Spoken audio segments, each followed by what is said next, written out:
Guys अब हम आए हैं, शाम का टाइम है और अब हम आए हैं कात्यायनी मंदिर और पंडित जी बताएंगे इसके बारे में हमें। जी जी, राधे श्याम। अब बोलो कात्यायनी मैया की जय। कात्यायनी मैया में ऐसा यहाँ का लीला का जो ये चरण है ठाकुर जी का, इसमें गोपियाँ जो है ठाकुर जी का कार्तिक मास में स्नान करती हैं यमुना जी में, और कार्तिक महीना में जो है यमुना जी में स्नान करके और ठाकुर ये कात्यायनी मैया को नित्य प्रार्थना करती थी कि हे कात्यायनी मैया कृपा करो, श्याम सुंदर जल्दी जिस रास के लिए हमको इस पृथ्वी पर जन्म लेने के लिए कहा है वो रास हमारा शुरू हो जाए। इसी से खुश होकर के ठाकुर जी चीर चुराने आते हैं और चीर चुरा करके फिर मानव संकेत देते हैं कि हम तुमसे अगले जो शरद पूर्णिमा की रात आएगी रासलीला करेंगे। तो एक कात्यायनी मैया का आशीर्वाद से ही संभव हुआ था, इसीलिए हम लोग कात्यायनी मैया का दर्शन करते हैं। जय जय श्री राम। चलो अब करते हैं गाइस दर्शन, आप भी मेरे साथ करो।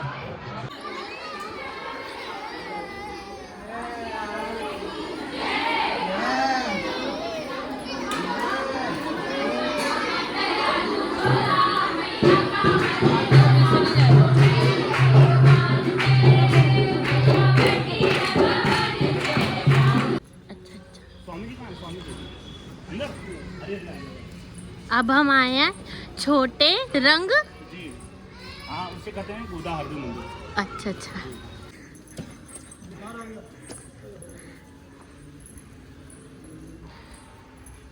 ये है वैकुंठनाथ भगवान, वैकुंठनाथ सरकार अपने जो है ना, तो ये देवश्री देवी, नीला देवी, भू देवी के साथ में, तीनों देवी के साथ। अच्छा अच्छा। अब और ये जय विजय हैं जिनको सांप लगा था, जो हिरण्यकश्यप और ये सब बने थे ना, फिर रावण और कुंभकर्ण बने थे, फिर उसके बाद दंतवक्र और शिशुपाल बने थे। और एक समय फिर जो शुरुआत में जो है हिरण्यकश्यप और हिरण्यकश्यप और हिरण्यक्ष बने थे। उसके बाद दूसरे जो मतलब ये सतयुग में जो है जब इनको श्राप लगा, सनकादि ऋषियों ने श्राप दिया इनको, तो उसके बदले में इनको कहा कि तुम 3 पीढ़ी तक जो है राक्षस बनोगे। तो एक पीढ़ी में जो है सतयुग में 4 युग होते हैं, तो सतयुग में जो है ये जो है जय विजय जो है श्राप बन करके, श्राप से जो है सतयुग में जो है हिरण्यक्ष और हिरण्यकश्यप बनते हैं, जो प्रहलाद जैसे जन्म लेते हैं हिरण्यकश्यप के पुत्र के रूप में। और जो उसके बाद त्रेता में आते हैं राम जी, तो उसमें कुंभकर्ण और रावण होते हैं। और उसके बाद जो है जब द्वापर आता है तो फिर शिशुपाल, जो रुक्मिणी जी से विवाह जिसका तय हो रहा था, और दंतवक्र, ये दोनों बनते हैं। तो इस प्रकार से 3 पीढ़ी तक, और तीनों पीढ़ी में ठाकुर जी ही यानी विष्णु भगवान ही प्रकट होकर के वध करते हैं। पहले तो बराह बनते हैं जब वो उसका हिरण्यक्ष का वध करते हैं, नरसिंह बनते हैं जब हिरण्यकश्यप का वध करते हैं, और राम बनते हैं रावण का और कुंभकर्ण का वध करने के लिए, और उसके बाद कृष्ण बनते हैं शिशुपाल का सर काटने के लिए और दंतवक्र का मतलब वध करने के लिए। इसीलिए जब भी देखोगे इन सभी का युद्ध, मतलब इनका वध ठाकुर जी ने ही किया, न इसमें लक्ष्मण जी ने किया। चाहते तो कुंभकर्ण का लक्ष्मण जी वध करते, लेकिन नहीं किया। आप जाते तो बस दाऊ जी भी कर सकते थे, जो है दंतवक्र का, शिशुपाल का भी, क्योंकि कृष्ण भगवान के खिलाफ बात कर रहा था वो, लेकिन कृष्ण भगवान ने ये किया क्योंकि उन्होंने वरदान दिया था कि हम ठाकुर जी ही तुम्हारा उद्धार करेंगे। ये उनको प्लस पॉइंट था, उस श्राप के बदले में ये था कि तुम्हारे लिए ठाकुर जी अवतार लेंगे। ये बड़ी बात हो गई। तो यानी हम ठाकुर जी से तुमको हम श्राप दे रहे हैं दूर होने के लिए, लेकिन इसके बदले में तुमको ठाकुर जी का दर्शन होंगे, ऐसा। तो यानी कि संतों का, जैसे संत कुमार संत थे ना, तो इनका संतों का जो आशीर्वाद होता है ना, वो मतलब संतों का जो श्राप होता है वो भी आशीर्वाद के रूप में फलित होता है, ऐसा इसका प्रमाण है। तो बोलो वृंदावन बिहारी लाल की जय। इनका दर्शन कर लीजिए। देखो गरुड़ अस्तु निस्तुलम अव्यग्रम नित्यम अभ्यर्चनम तव पक्षे पक्षे विजृंभन्तां मासि मासि बहु।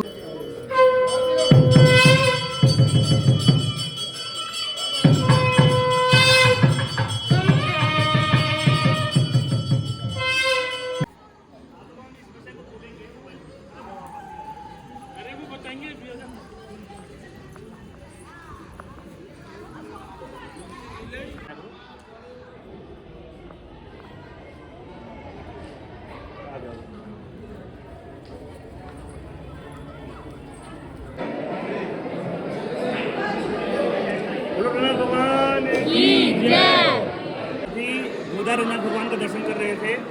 रघुनाथ भगवान यहाँ पर विराजमान है और गरुड़ जी के साथ। तो ऐसी मान्यता है कि गरुड़ जी के साथ इसलिए विराजमान रहते हैं कि कभी भी ठाकुर जी को बुलावा, कभी भी भक्तों को बुलावा आ सकता है, इसलिए वो ठाकुर जी के गरुड़ जी पर विराजमान होकर के उस भक्त की पुकार को पूरा करते हैं।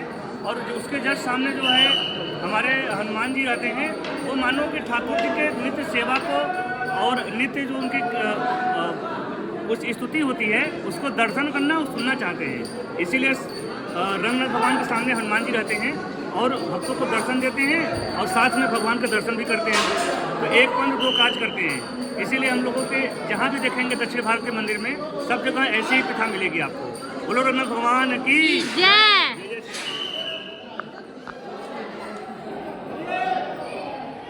अरे महाराज ये बंसी ठीक है, बंसी गए थी ठाकुर जी जो है लीला करने आई। अच्छा, रासलीला। यहाँ पे रासलीला करते थे। हाँ, नीचे ऐसा वृक्ष ये ना बजाया था उन्होंने। एक पेड़ का कितना साल उम्र है? अरे 5000 वर्ष तो कम से कम मान ही लो उसको। इस पेड़ को 5000 वर्ष। यहाँ पे गाइस कृष्ण जी बंसी बजाने आते थे, रासलीला करने आते थे और इस पेड़ को हो गया 5000 साल। जय। जय हो। अरे मैया ऐसे मत लेट, बगली लेट का बगली बगली।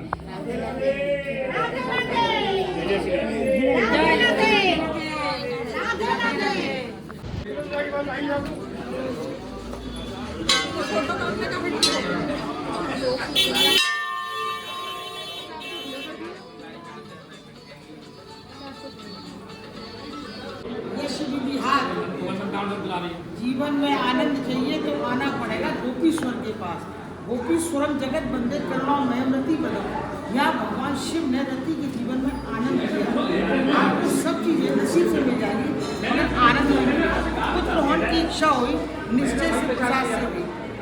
मनवांछित फल पावो सेवक नर नारी। आपने विश्व में एक यही शिवालय है जहाँ पर भगवान शिव के गोपी रूप में दर्शन होते हैं। गो माने इंद्रिय, पी माने पीना। जिसने 10 इंद्रियों को वश में किया उसी ने महाराष्ट्र में प्रवेश किया। न ब्रह्मा ने किया, न विष्णु ने किया, साक्षात स्त्री होती हुई लक्ष्मी जी को भी महाराष्ट्र में प्रवेश किया। गो माने इंद्रिय, पी माने पीना। 10 इंद्रियों को वश में करके भगवान शिव ही महाराष्ट्र में प्रवेश किया। जिन्होंने अपनी पत्नी को छोड़ा, द्वारपाल नंदी को छोड़ा, भैरव को छोड़ा और अपने इष्ट के लिए आनंद लेने के लिए ये गोपी बने। 16,108 गोपियों में एक यही भगवान शिव थे जो गोपी बनकर वहाँ गए।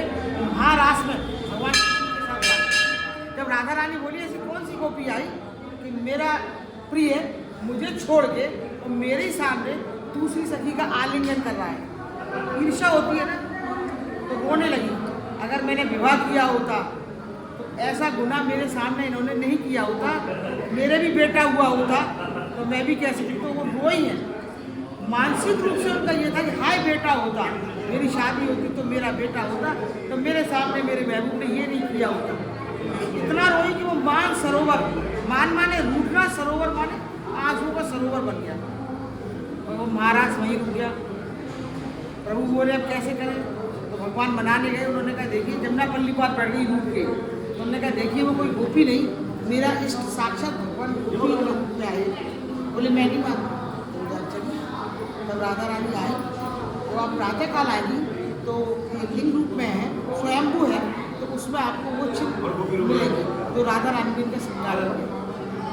राधा रानी आई। राधा रानी ने देखा कि वाकई भगवान शिव और मेरी लीला को देखने के लिए गोपी बनी। तो भगवान राधा रानी ने भगवान कृष्ण के अलावा अगर किसी को गले लगाया तो भगवान शिव को। तो आनंद लेना है और राधा कृष्ण की भक्ति पानी है तो सबसे पहले इनको आशीर्वाद देना पड़ेगा। राधा रानी ने इनको वरदान दिया है ब्रज का कोतवाल का। जब तक आप इनकी आराधना नहीं करेंगी तब तक आपको राधा कृष्ण। हर हर महादेव, हर हर महादेव, हर हर महादेव। आप सभी लोग को अभी मीनाक्षी बहन हमारे जो है गोपेश्वर बारे में समझा रही थी। आप सभी लोग कभी भी वृंदावन आए तो जरूर एक बार गोपेश्वर महादेव को दर्शन करें और जो भी आप प्रवृत्ति करेंगे वो ऐसा ब्रजवासियों का सबका आशीर्वाद है कि गोपेश्वर भगवान जरूर पूरा करते हैं। और जब पूरा करें आपके जीवन में तो फिर आप अपने जीवन में हमेशा ऐसे ही ठाकुर जी को गुणगान करते रहिए। जय जय श्री राधे श्याम। जय जय श्री राधे श्याम। श्री राधे।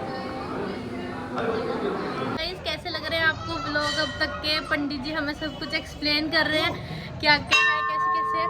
और अभी हम जा रहे हैं राधा रमन के मंदिर, वहाँ के भी दर्शन करेंगे। और व्लॉग अच्छा लगा हो तो पूरा देखना, लाइक शेयर कमेंट करना। तो अब चलते हैं राधा रमन के मंदिर।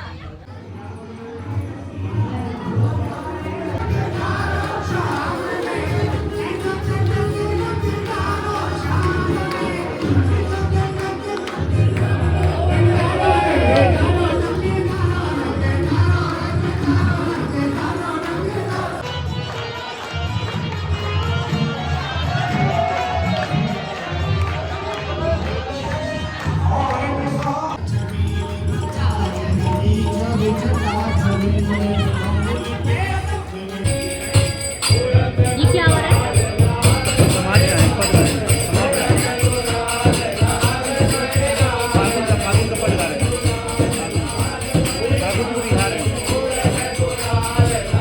गाइस कैसा लगा आपको पूरा व्लॉग सेकंड डे का? जल्दी से मुझे कमेंट करके बताओ।